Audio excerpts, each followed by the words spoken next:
For more on this, I want to bring in Diane Dimond. She's a journalist and contributor to Investigation Discovery, and she has been following the case. Diane, you have a longtime source who worked on the case. What are you hearing about what led to police to DeAngelo and the details surrounding his arrest?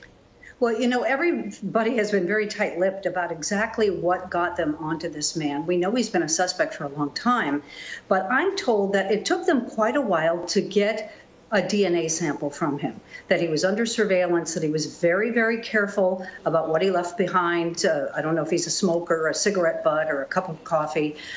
He was, after all, a police officer with two different police departments. So he knows what police are looking for, and he must have known, if he is, in fact, the man that they're looking for, if he is guilty of all these terrible crimes, he must have been looking over his shoulder for, what, 40 years now?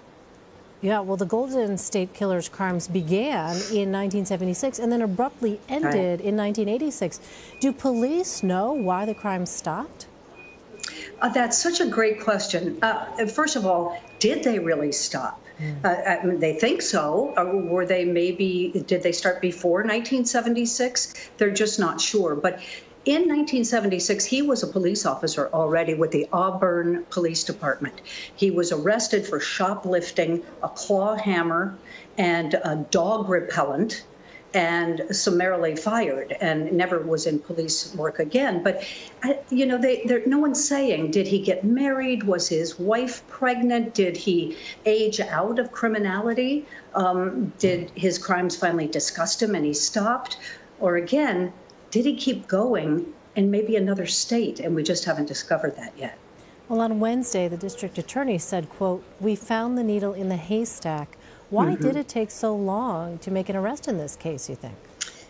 Well, again, this was a former police officer, and he knew what he was doing. He knew what not to leave behind, like DNA, but apparently he slipped up. Look, I can't really fault the police for not finding a serial killer.